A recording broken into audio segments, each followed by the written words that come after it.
Hello and welcome to Being Prodigy. Now put on your headphones and start learning. To get special study material, just contact us through the link in the description. This chapter will be built on the foundation laid down in chapters 2 and 4, where we studied the consumer and firm behavior when they are price takers. In chapter 2, we have seen that an individual's demand curve for a commodity tells us what quantity a consumer is willing to buy at different prices when he takes price as given. The market demand curve in turn tells us how much of the commodity all the consumers taken together are willing to purchase at different prices when everyone takes price as given. In chapter 4, we have seen that an individual firm's supply curve tells us the quantity of the commodity that a profit-maximizing firm would wish to sell at different prices when it takes price as given, and the market supply curve tells us how much of the commodity all the firms taken together would wish to supply at different prices when each firm takes price as given. In this chapter, we combine both consumers' and firms' behavior to study market equilibrium through demand-supply analysis and determine at what price equilibrium will be attained. We also examine the effects of demand and supply shifts on equilibrium.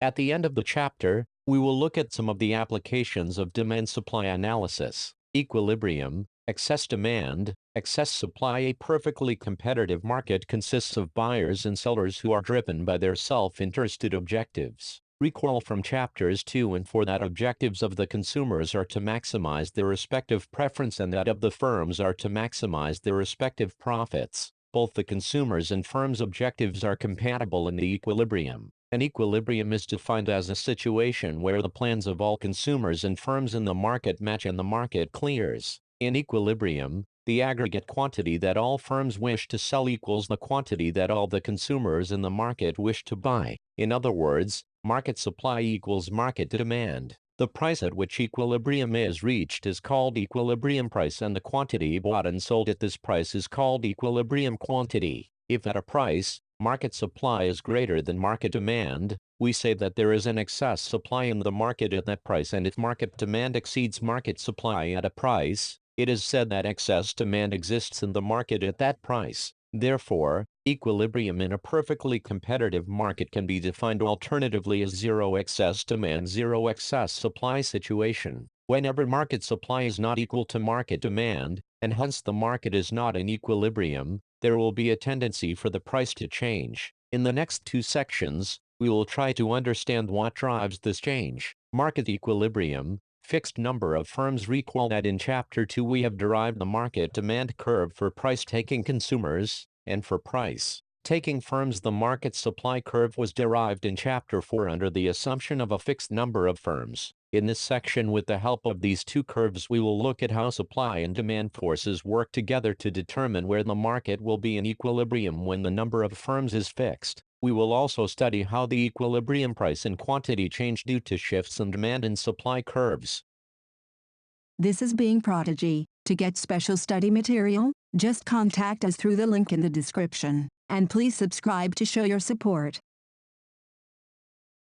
Simultaneous shifts of demand and supply. What happens when both demand and supply curves shift simultaneously? The simultaneous shifts can happen in four possible ways. Both supply and demand curves shift rightwards. 2. Both supply and demand curves shift leftwards. 3. Supply curve shifts leftward and demand curve shifts rightward. 4. Supply curve shifts rightward and demand curve shifts leftward. Each row of the table describes the direction in which the equilibrium price and quantity will change for each possible combination of the simultaneous shifts in demand and supply curves. For instance, from the second row of the table, we see that due to a rightward shift in both demand and supply curves, the equilibrium quantity increases invariably, but the equilibrium price may either increase, decrease, or remain unchanged. The actual direction in which the price will change will depend on the magnitude of the shifts. Check this yourself by varying the magnitude of shifts for this particular case. In the first two cases, which are shown in the first two rows of the table, the impact on equilibrium quantity is unambiguous, but the equilibrium price may change, if at all,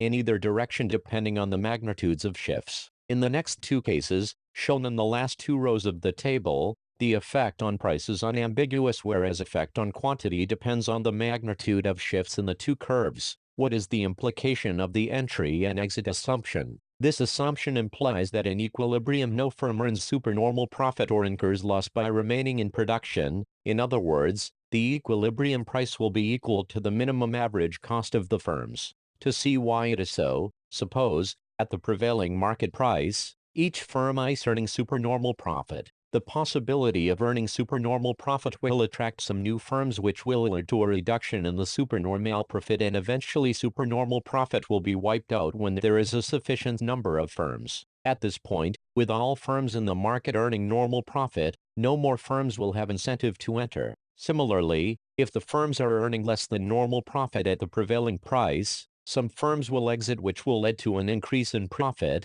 and with sufficient number of firms, the profits of each firm will increase to the level of normal profit. At this point, no more firm will want to leave since they will be earning normal profit here. Thus, with free entry and exit, each firm will always earn normal profit at the prevailing market price. This is Being Prodigy. To get special study material, just contact us through the link in the description, and please subscribe to show your support.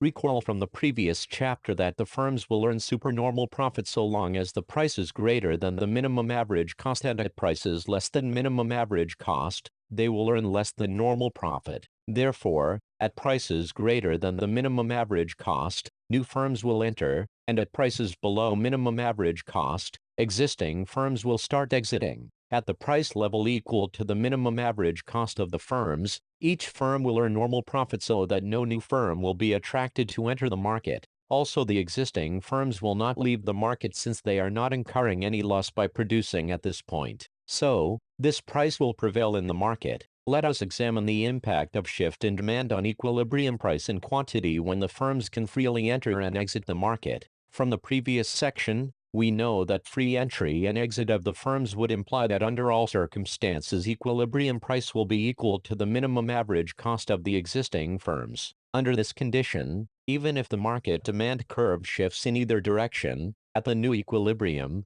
the market will supply the desired quantity at the same price. Applications. In this section, we try to understand how the supply-demand analysis can be applied. In particular, we look at two examples of government intervention in the form of price control. Often, it becomes necessary for the government to regulate the prices of certain goods and services when their prices are either too high or too low in comparison to the desired levels. We will analyze these issues within the framework of perfect competition to look at what impact these regulations have on the market for these goods. Price ceiling. It is not very uncommon to come across instances where government fixes a maximum allowable price for certain goods. The government-imposed upper limit on the price of a good or service is called price ceiling. Price ceiling is generally imposed on necessary items like wheat, rice, kerosene, sugar, and it is fixed below the market-determined price and set the market-determined price. Some section of the population will not be able to afford these goods. Let us examine the effects of price ceiling on market equilibrium through the example of market for wheat. In general, price ceiling accompanied by rationing of the goods may have the following adverse consequences on the consumers. Each consumer has to stand in long queues to buy the good from ration shops. B. Since all consumers will not be satisfied by the quantity of the goods that they get from the fair price shop, some of them will be willing to pay higher price for it. This may result in the creation of black market. Price floor for certain goods and services. Fallen price below a particular level is not desirable, and hence the government sets floors or minimum prices for these goods and services. The government imposed lower limit on the price that may be charged for a particular good or service is called price floor. Most well-known examples of imposition of price floor are agricultural price support programs and the minimum wage legislation. Through an agricultural price support program, the government imposes a lower limit in the purchase price for some of the agricultural goods, and the floor is normally set at a level higher than the market-determined price for these goods. Similarly, through the minimum wage legislation, the government ensures that the wage rate of the laborers does not fall below a particular level, and here again the minimum wage rate is set above the equilibrium wage rate. This is Being Prodigy. To get special study material, just contact us through the link in the description, and please subscribe to show your support. Thank you and happy learning.